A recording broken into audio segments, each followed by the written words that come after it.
Hello everyone, today I'm going to show you guys that how you can access your cPanel and change the password of your cPanel. So to access your cPanel, first of all you'll need to find out the address of your cPanel. So to find out the address of your cPanel, you'll need to write here your domain name and you'll need to add here /cPanel. And after that you'll get a port like this. By using this port you can directly visit your cPanel. Okay, so I'm just going to copy it from here and I'm going to explain here. Okay, so here you can see that this is my domain name, and now if I add a colon and 2083 a port, which is you can see that if I hit enter button, here you can see that this is my cPanel page.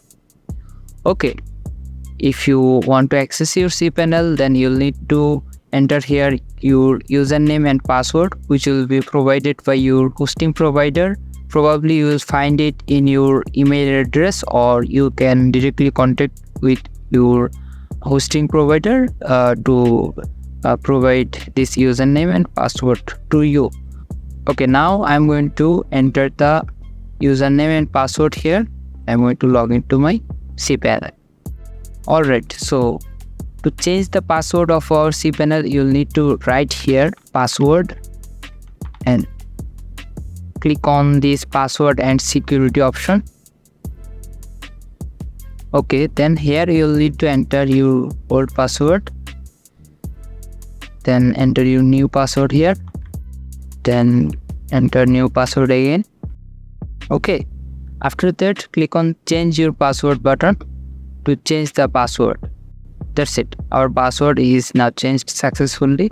If I enter here my old username and password, you can see that the login is invalid. So I am going to enter my new password here.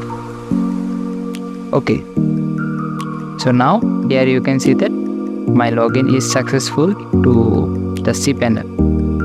So in this way you can easily access your cPanel and change the password of your cPanel.